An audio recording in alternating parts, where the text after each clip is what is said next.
All right, everybody. Hey, we have another fantastic guest, and I love the name of your podcast, man. Oh, thanks. JumbleThink, the story of ideas is just phenomenal. Our next guest is the one, the only Michael Woodward, who has an amazing bio as well. He's the founder and CEO of JumbleThink. It's a podcast focused on telling the stories of dreamers, makers, innovators, and influencers. Along the way, we give our listeners with big ideas and dreams practical steps to chase their own dreams. Michael's also the CEO of Woodward Design Group. He and his team have built over hundreds of websites and web applications for clients ranging from small local business to Fortune 100 corporations. He's also consulted with hundreds of businesses through the Small Business Development Council in Butte County, California, along with teaching courses on web design, development, and marketing strategies. His passion to help individuals and businesses make their dreams attainable through creative thinking, idea formation, and strategy. So without further ado, Mike, thanks for coming on Podcast Day 2018, man. Dude, props have to go out to you first off. I mean, doing all day, putting this together, you're the man. I mean, it's pretty awesome. Thank you for doing it. Thank you for being an advocate for all of us and for the podcasting community. It's awesome. Oh, hey, it's easy when we've got so many people that are just great like you and everybody else coming together. It's easy. Just when you got good people together, good things happen. So I appreciate it, but it's up to all 30 of you guys and gals who've done a great job out there. So that's good stuff, man. So hey, man, let's talk about JumbleThink. Where did you come up with the idea for such a great name? Okay, so I think differently than a lot of people. I think like an entrepreneur. Okay. And I think like a creative who likes ideas and the process of ideas. And in that, ideas are a jumble. They're a mess. They're complicated. They're confusing. And our dream is to help people figure out the sanity in those ideas and make them a reality. So jumble, taking the jumble and putting some thought behind it, JumbleThink. And that's the story behind the name. And that's what we do. Good stuff. Now, how'd you get into that? How'd you get into talk a little about Michael, the journey to entrepreneurship, man? Yeah. So I've always been entrepreneurial since I was a young age, but one thing I've learned from podcasting and talking to over 170 entrepreneurs now is that most of us have unexpected journeys into entrepreneurship. Mine is just like that. Very much was a part of my DNA, thinking like that from a young age. But I went into pastoral ministry, which I love. I love helping people. And that's a lot of what I do today still. And the recession hit, that wonderful collapse of your industry. And the church I work for was, it still exists. It's in Northern California, in Oroville, California. And they work with recovering addicts, with people who are the brokest of the broke. And when your church is made up of people living under poverty, where's that money coming from? Well, in our case, it came from the construction world, from a senior pastor who ran the church and funded the church through that. And so he came to core staff and said, we love all of you. We just don't know when we're going to pay you or how or what that's going to look like. So all of us got together and said, hey, we'll volunteer to continue the mission and vision here. But we've got to go find jobs. So we'll volunteer and we'll go do that. So I ended up working for a friend of mine in the web world and helping him with his company. He ended up wanting to retire. And so another gentleman and I bought out the company. And then the other guy got a job at Apple managing version control for all of their software. So I bought out his part of the company. And then through relationships, just continued to grow the business in the web design and development space. And that's basically how I got into entrepreneurship because, well, that's what paid the bills. So, but that's a great thing, though, being an entrepreneur, but then helping, I'm sure it goes right in line with JumbleThink. They're taking entrepreneurs' ideas, what they want to do with their website and their other applications, and help them kind of create the path to success, right? Yeah, absolutely. And, you know, I think of what I do now here is I pastor other entrepreneurs. I help them on that journey. I think ideas and dreams come from identity. So people really need to get in tune with themselves and what resonates with them, what resonates with their audience. And I help pastor that in a way in a secular space. You know, there's a song out right now that talks about everything that's sacred is also secular and secular is sacred. There's no line between the two. And so for me, I look at my interaction with my guests, with clients, with everything as a way to say, hey, how can I serve you? How can I love well? And how can I help you get to the place you were created to live? That's what I do. I love it. We're all lost sheep in search of a herder. Yeah, for sure. Somebody help guide us along the way Yeah. to go in there. Let's see. Elaine L says, so grateful getting the inner skinny on the Icon podcasters. Hello, Michael. Great unintended entrepreneur journey story, she says. Oh, thanks, Elaine. That means a lot to me. Appreciate that.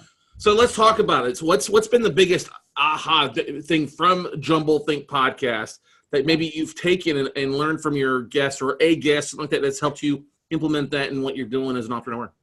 I think there's a lot of lessons, and the resonating story that I hear over and over again is that when you step into what you feel like you're created to do, things become easier. Not necessarily that things are easy, but there's joy in that journey. And when you can step into a place of just saying, hey, I know where I'm supposed to be, even though maybe the numbers aren't making sense right now, or maybe it's harder than I thought. But when you step into that, every entrepreneur that I've talked to has just said, I knew that the journey was sustainable because I knew was where I was supposed to be. And so for me, I think that that's the overarching story that we hear over and over again. And I take away is that, the more we can walk in that purpose, the more joy and fulfillment and sustainability the dream has. I love it. Love it. I think it helps us organize, especially when you know what you're doing. It helps you cut away a lot of the jumbleness or the noise that we all see on a daily basis, huh? Right. And I mean, we're on a social channel right now. It's streaming live on Facebook, and there are other people on International Podcasters Day doing the same thing and all kinds of cool stuff going on. But there is a lot of message, a lot of voices. And so how do you find that clarity to find your tribe, find your voice?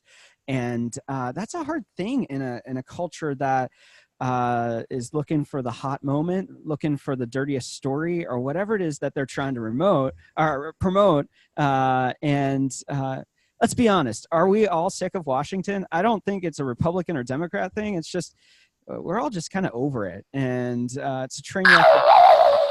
Yeah. Bunch of weirdos in the swamp. Yes.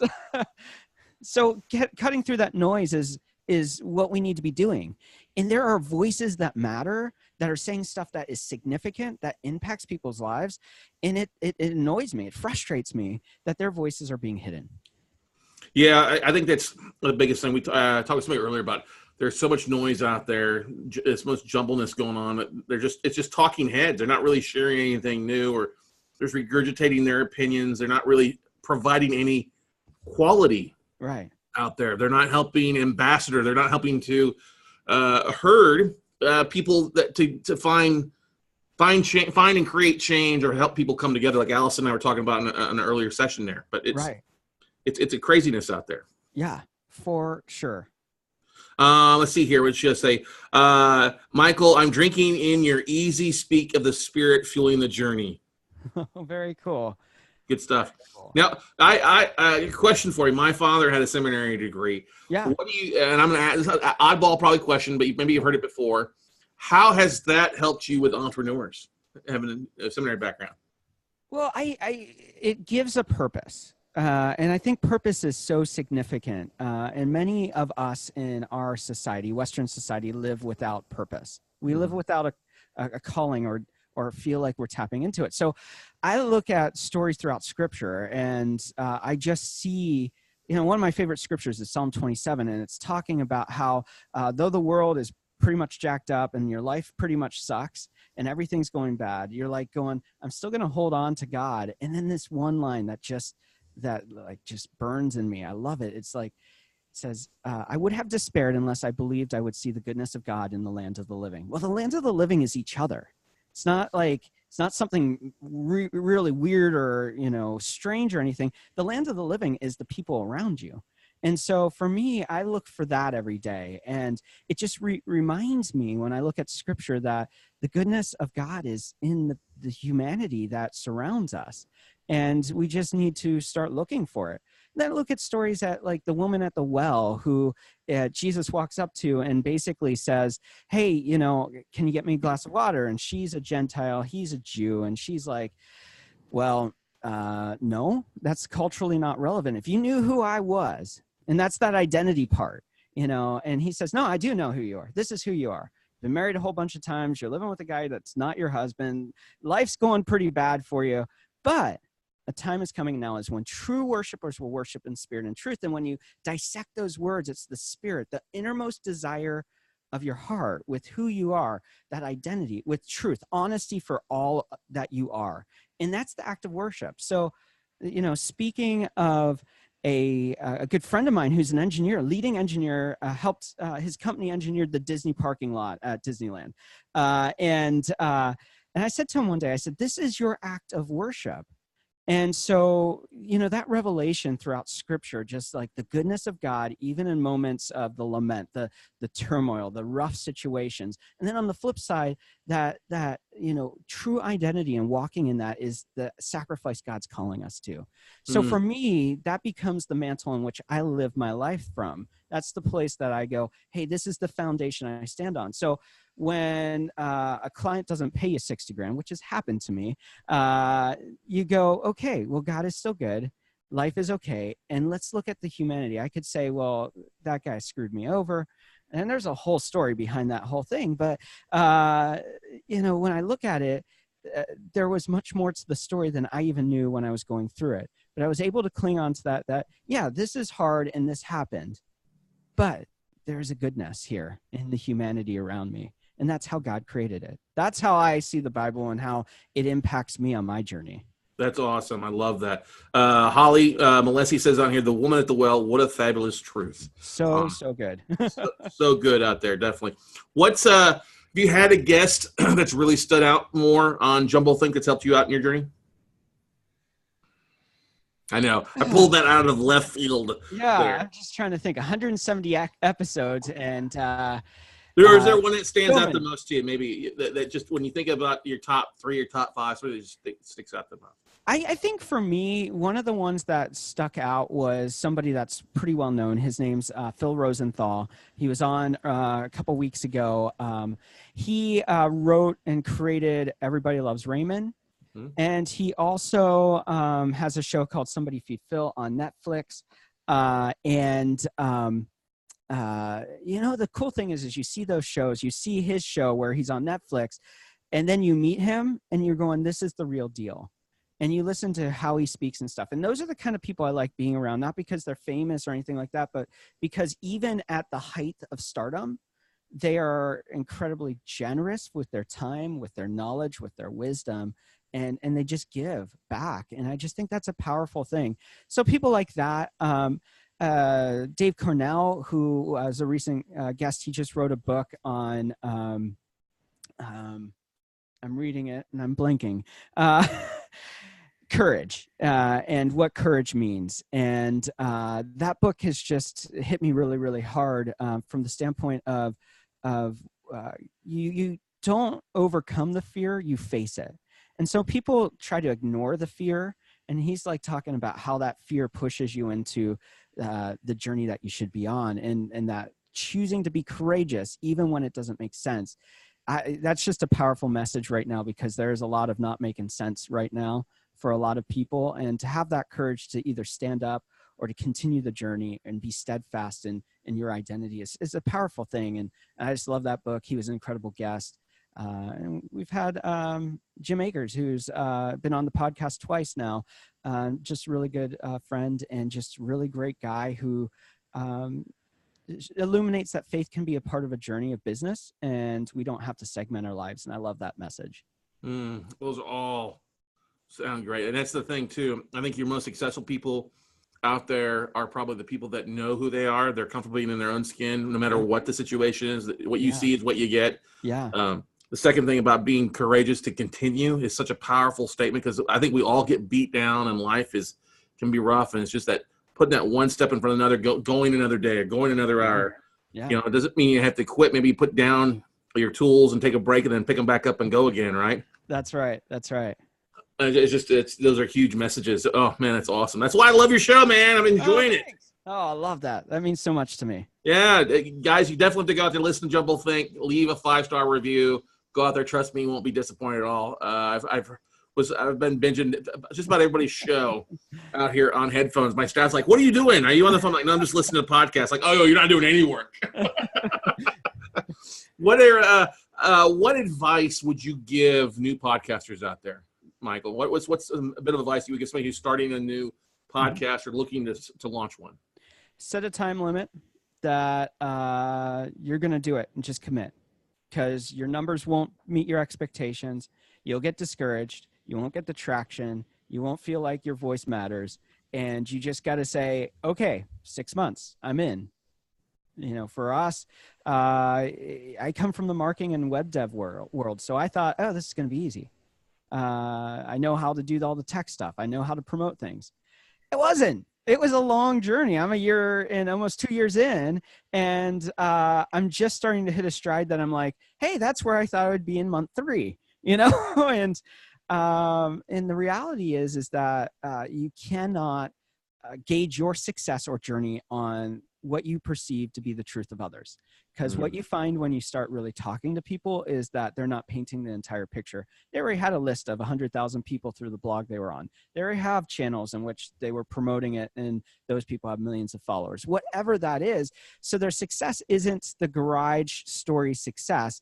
And if you're trying to live up to that expectation, you're always going to fail, because you're never going to measure up to the expectations you put on yourself based on what you perceive of someone else. Your expectations need to be your expectations. When I was running half marathons and stuff, the best advice was, you are running this race against no one other than yourself. And you are going to have bad days running. You are going to have great days running. But your race is against yourself. Don't worry about the crowd. Don't worry about anyone else and what they're saying or doing. Just run your race. And that's all you can do. And, you know, we had Meb Keflezighi on, who won the Boston Marathon the year after the Boston Marathon bombing. And that was his story. It's like, you've got to run your race. You've got to run your pace. You've got to be yourself in your journey. And for a podcaster, that's what you got to do. I love it. So true. Just set your time and do it, and just stick to your own lane and avoid what everybody else is doing. Avoid everybody else's success and focus on your stuff, right? Yeah. Yeah. That's so huge, man. What's the best way for people to follow you, get in contact with you? Yeah, just jumblethink.com. You can always email me, mike@jumblethink.com. I am big about, I want to have a conversation with anyone that wants to have a conversation. And whether it's to answer a question or walk along the journey, you know, doesn't matter. I just love talking. So jumblethink.com is a great place to connect with us.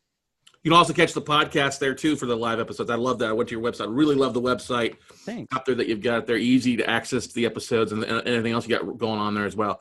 And are you working? You're actually working with entrepreneurs to help them with their websites and things like that. They're looking to put a podcast and doing it for a while, right? Yeah. So we do web development, web design. We also do strategy consulting around technology. So we've worked with Fortune 100 companies who come in and say, hey, we want to do a client dashboard or something that's outside of the wheelhouse, and they want a third pair of eyes. And so we do that kind of thing too. Good stuff, man. Well, hey, I want to say thank you for being here for International Podcast Day as part of the Icons of Influence.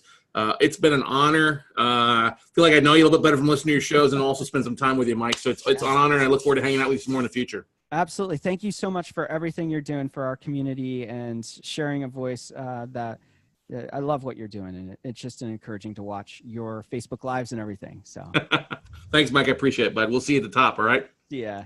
All right. All right. We'll bring on our